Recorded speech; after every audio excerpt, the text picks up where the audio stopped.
Hayırlı kеш, bu arada sosyal şilterlerde en көп qaralgan video yazma jin қуу turunda. Bir yoqdan ул yazma qurqıtта, uylandıra, ikinci yoqdan iriksizden ağrının psихик selametligi turunda da bir şılıp qoyasın. Ne дейсәң дә 21-нче гасырда яшибез җәмәгать. Тукайыбызның Кырлай урманы турында бик куе булганга монда җен пәриләр бар диләр, төрле албасты убырлар, шүрәлеләр бар диләр дигән сүзләре безнең бүгенге безгә дә кагылама. Шул хакта фикер алышабыз. يخرجهم من الظلمات إلى النور والذين كفروا أولياء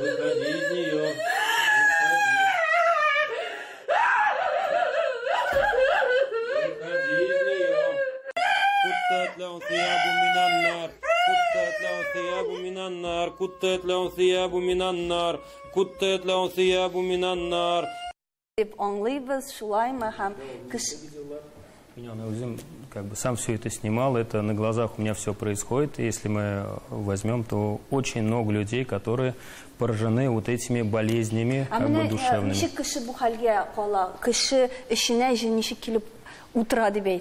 Ну вот, agar biz alsak 4-5 ay берне, mesela küstüyü, künneşü, bozum, ondan sonra шалком, касание джинном и гашейк, влюбленный джин. По причине вот этих 5 вещей джин может зайти в тело человека. То есть человек, когда может быть находиться в беспечном состоянии, в состоянии стресса, агрессии, в состоянии испуга, вот в этот момент джин может зайти. Также, когда может находиться в состоянии наркотического, алкогольного опьянения. И также очень важно, хочу отметить, в наше время очень много людей ходит, вот, багучаларга, кюразучаларга, да, колдунам, просто читают книги для интереса. Один великий ученый, шейх аль-Ислам, он говорит, то есть, когда человек просто открывает вот эти книги даже для интереса, это одна из причин, по которой джин заходит в тело человека. И если мы возьмем с практики, ко мне приходит очень много людей, и иногда вот кішкене балаларны үйретәләр, вот багучаларга, то есть сказать, что у них, что, да. В этот момент в этих маленьких детей джин может зайти, и он вместе с ним растет и как бы прирастает к нему. И потом, когда уже начинаешь читать, они очень тяжело покидают тело человека. Поэтому всех хочу предупредить, чтобы вот в такие места не ходили. Если кто хочет, вот, пожалуйста, вот в мечеть. Җәмәгать монда инде бераз гына артка чигенеп хәзер җеннәрнең үзләре турында да сөйләшеп алсак дөрес булыр дип уйлыйм мин. Рөстәм хәзрәт, бездә бит инде гадәтләр дә күп сакланган, әкиятләр дә күп бар, юкка гына Тукайдан башламадык. Албасты, убыр, йорт иясе, абзар иясе, пәри дип әйтәбез.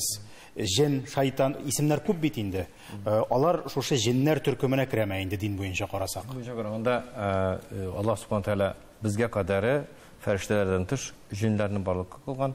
Аларның тәнләре уттан булса, җаннары бөтенесенеке, фәрештәнең дә, кешенең дә, җиннәрнең дә җаннары нурдан.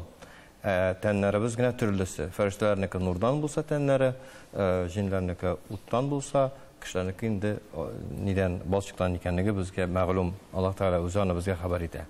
Шулай ук bütün бу мәсьәләләрдәге bütün мәгълүматларны без фақат Аллаһ Тәала һәм аның пәйгамбәренең сүзләренә таянып кына бу әйберләр турында сөйли алабыз. Ник дисәгез, кеше үзенең белем алучы гына буларак җиннәрнең үзләренең сүзен куллана башласа, Рәсүлебез Пәйгамбәрбез галейһиссәлам безгә кисәтеп куйган, алар алдакчы дип килгән. Шуңа күрә алар сөйләгәненә таянсаң, күп очракта әкрен-әкрен генә кешене адаштыруга, саташтыруга, төрле фикерләргә, хаталы фикерләргә ирештерәләр инде адәм баласын.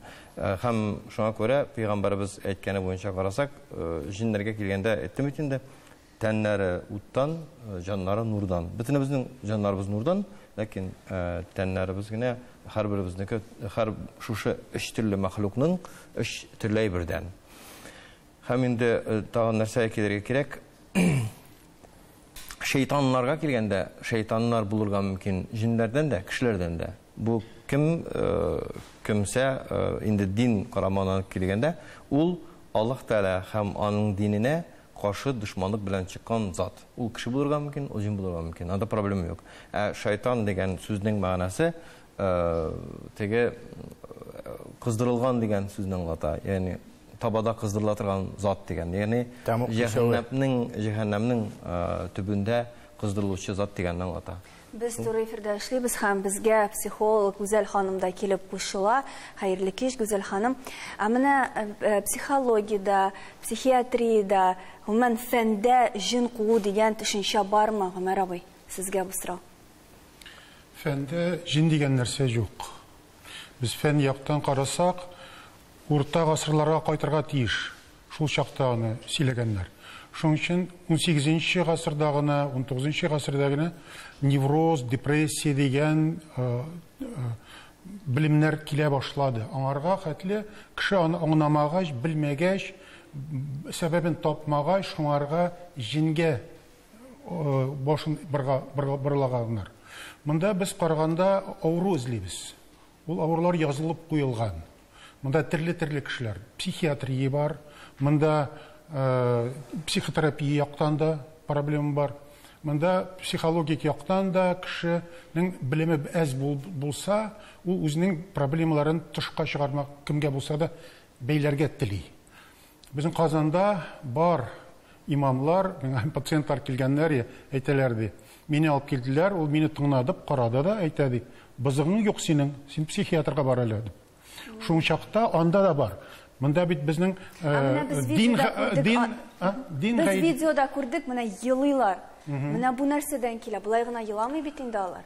Монда бит ничек? Бездә диссоциатив расстройство дигән бар, диссоциативное расстройство. 21-нче гасырга хәтле ул истерия дип атала иде. Ул кешеләрнең андый приступлары була. Проблемалар җыелганда, аннары күңеле бушый да, шуңардан соң тынычлана. Бушагач, ул бетте дигән нәрсә түгел. Ул тагын кайтырга мөмкин. Шуның өчен кешенең хылкын карарга кирәк, проблемаларын карарга кирәк, шуларны шишкәндә, аннары ул проблемалар кайтмый. Монда икенче якта бар бит әле, шизофрения дигән авыру бар. Шизофрениягә кадәр әле Рәшит хәзрәт сезгә каршы килде бугай. Вы говорите, да, допустим, то, что это психиатрия этого отрицает, получается. В данном случае, допустим, на этих роликах, это женщина, которая приходила ко мне, она перед операцией. Я читал просто для того, чтобы операция прошла хорошо. В процессе чтения у него выявился джин, у него была порча, у него были в матке там сколько-то, 21 киста, ее сказали операцию делать. После шкурюданца вот эти половина кист прошло. Врачи сказали, это не может быть такое, ее оперировать не стали. То есть это не я говорю, это она сама мне говорит.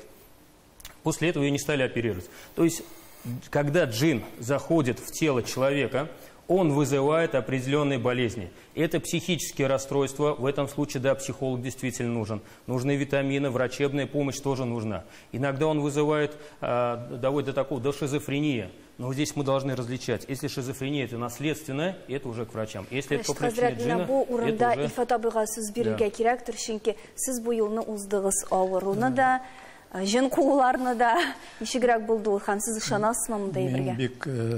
Менә сүз башында, тапшыру башында Тукайны телгә алдык. Тукай 27 яшькә кадәр генә яшәгән, ул җеннәр белән бәлкем әле очрашырга өлгермәгәндер дә. Безгә инде хәзер менә 6-нчы дистәне узып киттек. Безгә инде нәрсә белән генә очрашырга туры килми. Мин аларның юклыгын исбатлый алмыйм, алар бар. Чөнки гади генә әйтеп әйткәндә, безнең студиядә, менә без студиядан тышта тормыш бара бит, башка җирдә тормыш бара, тормыш мәңгелек, ахыр заман дип әйтәбез. Ләкин менә мин психотерапевт белән дә, Гомәр әфәнде белән дә килешәм, шушы эш күрүчеләр белән дә килешәм. Бар авыруның төрлесе. Мин бу әйбер белән үзем юлыктым, әгәр дә миңа сөйләсәләр, бу әйбер барлыгы турында мин үзем күрмәгән булсам, мин бу әйберне бу кеше ышкына башлаган дип бәяләр идем.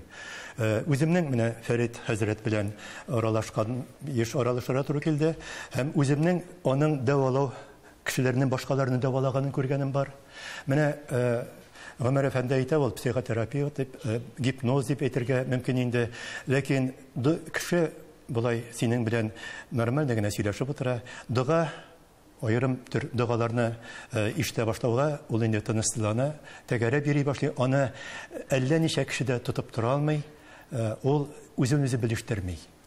Һәм хәзрәтнең, менә шушы эш күрүченең сорауларына төгәл җаваплар бирә. Һәм үзе хисап тота алмый үзенең гамәлләренә. Менә бу әйбер белән мин чынлап торып очраштым һәм дөрестән дә бик авыр вакытлар булды ул. Бу 2003 ел һәм менә Фәрит хәзрәт ярдәмендә, аннан соң табиблар ярдәмендә мин ләкин мин психотерапевтларга да күрендем. Ләкин мин үземдә андый тайпылышлар күрмәдем. Чөнки без сез инде менә сез дә, мин дә шушы профессия кешесе бик күп аралашулар, бик күп кешеләр белән арада хисаплар да бик күп, төрлесе бар. Мин инде сәхнәдә дә эшләгән кеше, яшь вакытта аны сизелмисен, менә яшь барган сайын кеше белән аралашулардан арыйсың һәм менә күз тию, башка көнләшүләр һәм башкалар менә кешегә йогынты ясый һәм хәтта сихер бозымнар да бүген адым сайын. Теләсә кем эшкә аламы? Аның өчен инде белемнәр кирәкме? Кем эшкә ала гомумән менә шулай? Кем җиннәрне чыгара ала? Аның өчен инде белемнәр кирәкме? Эш күрүче кеше иң беренчедән иманлы булырга тиешле. Әгәр дә ул кешенең иманы булмаса, җин аның сүзен тыңламый. Җин тыңламый. Шуңа күрә дә менә эш күрүдә мин уже 30 елга якын алар белән көрәшәм. Әйе. Көн сайын 10-15 җин белән сугышкан була. Кайсы вакытта.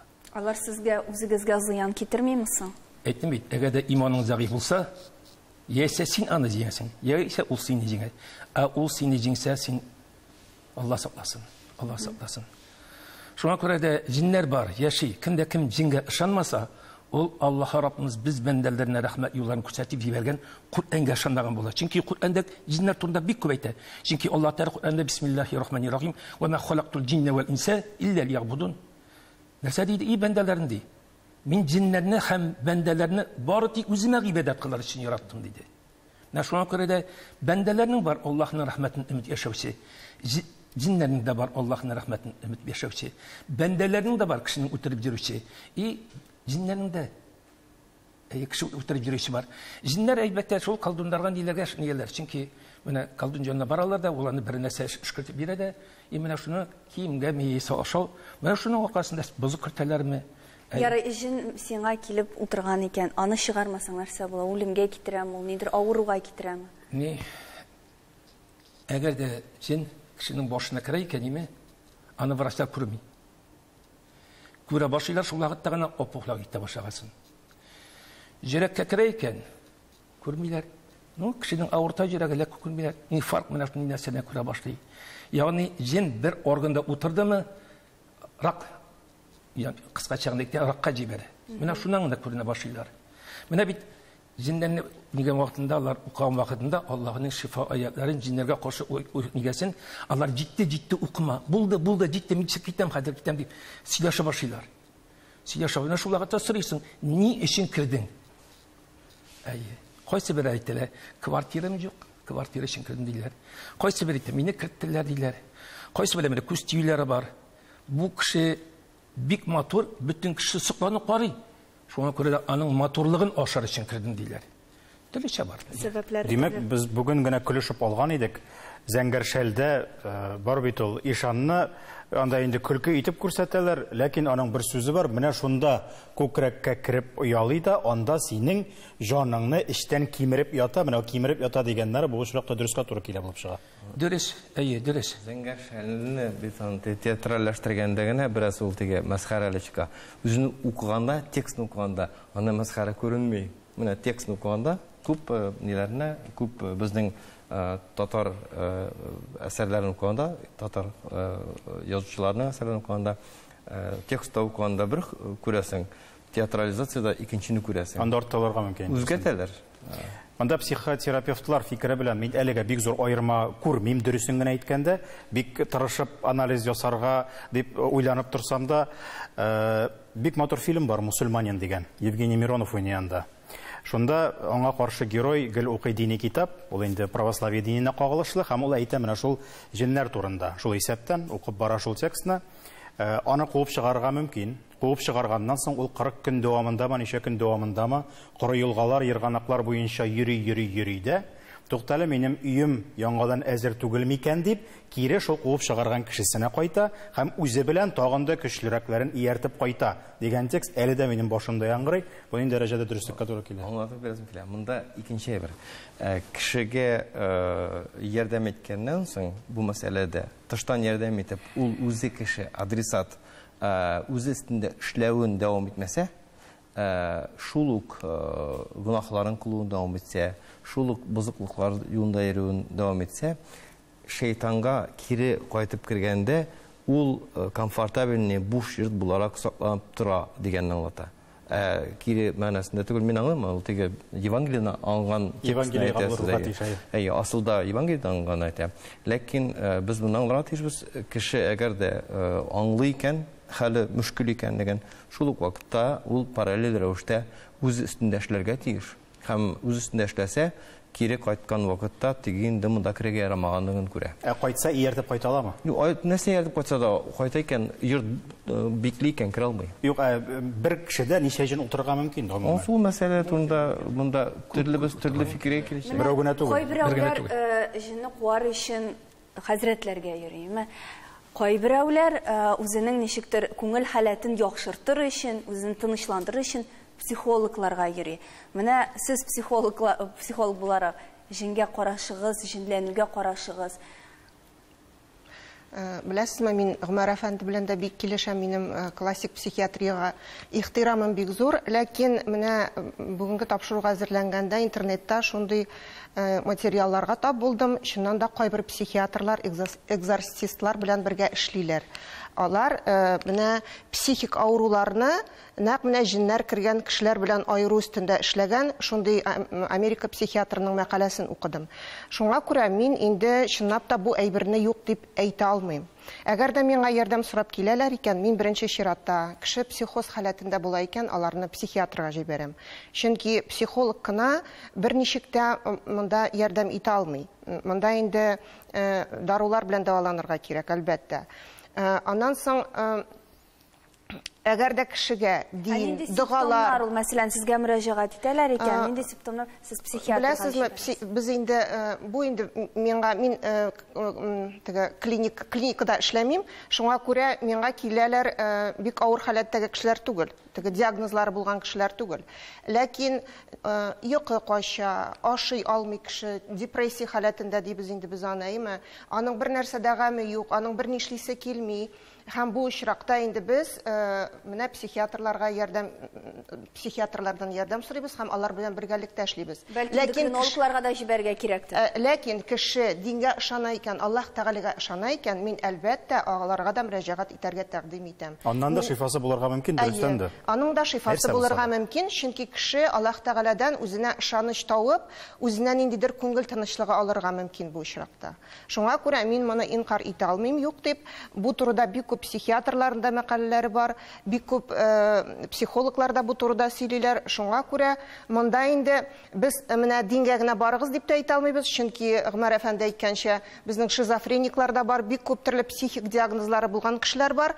Шуңа күрә бөтенесен бер калыпка гына салып булмый. Монда инде менә диагностика ясарга кирәк. Сездән сорыйсы килә, кайчан кеше үзе шамалый алса, менә без уйлаган вакытта безнең бит инде баш эчендә үзебезнең тавышыбыз бар, внутренний голос дип әйтгәндә, фикерли торган.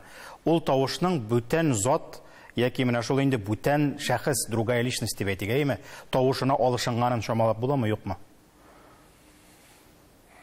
Монда диагноз куйганда төрле симптомлар бар. Алар төрле фән белән научными исследованиями доказаны, достоверны. Шуның өчен без карыйбыз. Кеше минем башымда тавыш бар дисә, без аны сразу шизофреник дип атамыйбыз. Кешенең кайбер чакта үзенең уйлары үзенең тавышын тиреп чыккан шикелле. Шуның өчен тикшерәбез біз аларны. Бу чакта кешенең бөтен яктан карыйбыз. Анда бит шизофрения ул тавыш кына түгел. Анда иң беренче мышление нарушено бывает, около, аннары эмоциялары, аннары волевые расстройства, шулар буларга тиеш. Аларны бергә кута бушап, бергә бәйләп, шул чакта гына диагноз куярга мөмкин. Безгә киләләр пациентлар, без аларны сезнең шизофрения юк. Барыгыз, яшәгез яхшы иттереп, без психологик яктан гына алар белән сөйләшәбез. Монда шизофренияларны бөтенесенә куймабыз без. Кайчан кеше үз тавышын ишетә башлый? Нәрсә этәрергә мөмкин? Стрессмы ул, нәрсә ул?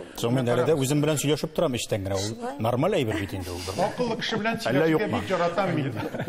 Шулай. Менә аның шул нәселдән килә торган нәрсә ул шизофрения. Ләкин аны этеп җибәрүе стресс булырга мөмкин.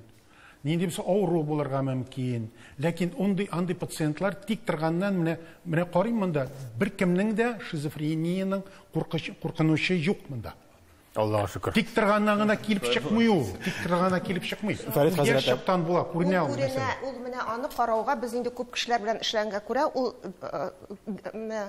беренче карауга күренә. Кешенең психик авыры булганы. Күренә дигәннән, менә безгә Рәшит хәзрәт тә әйтте, тапшыру алдыннан, мин кешегә карап, анда җин бармы, юкмы икән белә алам дип. Мин хәзер бик куркам, Чуть-чуть неправильно. Алай түгелме, ничегрәк? Нет, вот когда человек ко мне приходит, я определенные стандартные вопросы задаю. Что человека беспокоит? Вот как, допустим, сказали, если у него нарушен сон, питание, слуховые, зрительные галлюцинации могут быть, где-то боли в теле, он к врачам обращается, не может найти. Особенно, допустим, если женщины приходят, у них вот проблемы, низ живота болит, поясничный отдел, руки, ноги мерзнут. Это 1-2 раза почитаешь, обычно это проходит. Это может быть по причине влюбленного джинна, по причине зависти, особенно желудок болит. Это очень часто распространено. Поэтому сперва есть стандартные вопросы. После только смотрим на его ответ, на его ответы и я делаю вывод. Күздән карап белә алмыйсыз, демәк. Аллаһа шөкер. Это же скрытые знания. Аллах Субхану ва Тааля скрыл это от нас. Фәрит хәзер бер генә секунд, бер дә борчылма. Без менә монда өчебез ким дигәндә иҗат кешеләре. Иҗат кешесе янында илһам дигән кимендә 1-2 җен булса да йөрергә тиеш инде ул. Ансы куркырлык түгел. Җеннәр сөйләшә аламы кеше белән? Җенне име күреп була. Мин лишний үзем күргәнем бар больниста. Ләкин кешедә җен бар икәнен күреп була, кайдан? Күздән. Күздән күреп була. Менә шуңа экстрасенслык фотография стрыйлар. Безнең икебезнең беребездә бар. Тыңлап торыгыз. Бу җенне күреп була бик күп тәңге булсан. Уже ул җен аның канына сиңгән булса. Менә карагыз, бар бит инде кешеләр андый әйберләргә ышанмый торган. Бәлки ышанмый торган кешеләргә ябышмыйдыр ул. Менә миңа теге фикер, башка килгән фикерләр турында тоже үземнең киңәшемне әйтәсем килә. Үзем нәрсә эшләгән шуны сөйләй алам. Башка килгән бөтен фикерләрне, бөтен уйларны дин ягыннан аңа диннең, ул фикернең, ул мәсьәләнең, ул тезискә, ул фикергә, ул мәсьәләгә диннең карашын белешегез. Диндә ул мәсьәләгә карашы уңай булса, ул фикер зыян китермей. Юк, мен анда шар фикер килгәне юк бердә. Төрү хәле була. Ана илһамга килгәндә, илһам ул Аллаһтан, ул теге җиннән түгел. Ник дисәгез, Аллаһ Субхану ва Тааля Куръанда әйткән: "Фархамаха фуджураха ва тaqwaha" дип, Аллаһ Тааля илһам буларак, ягъни Аллаһ Тааля тулысынча адам баласының җанының içine, нигезенә иң изгисендә, иң кабахатында салды ди. Икесе дә бар. Бар, бөтенебездә дә. Табигатында. Ләкин кайсын үстерәсең, шуның җимешен аласың. Әгәр дә син виноград үстерәсең икән, виноград җимеш аласың. Әгәр дә файдасы алабута үстерәсең икән, алабута җимеш аласың. Шундырак. Җиннәр турында күп уйласаң, күзеңә әллә ниләр күренә башлар. Шуңа күрә башыбызда яхшы уйлар булсын, күңелебездә изге ниятләр булсын. Таяныр нокта һәрвакыт бар. Җәмәгать Тукайның сүзләре белән тәмамлыйбыз инде. Күктә ни булмас дисең, шиксез, кырыйсыз күк бит ул, дип әйткән Тукайыбыз. Шуңа күрә бүген төнлә йокларга яткан вакытта белгәннәрегезне укып, белмәгәннәрегезне эзләп табып, ята күрегез, тукта безнең турында сөйләделәр дип төнлә телевизордан чыга күрмәсеннәр. Сау булыгыз. Рәхмәт сезгә.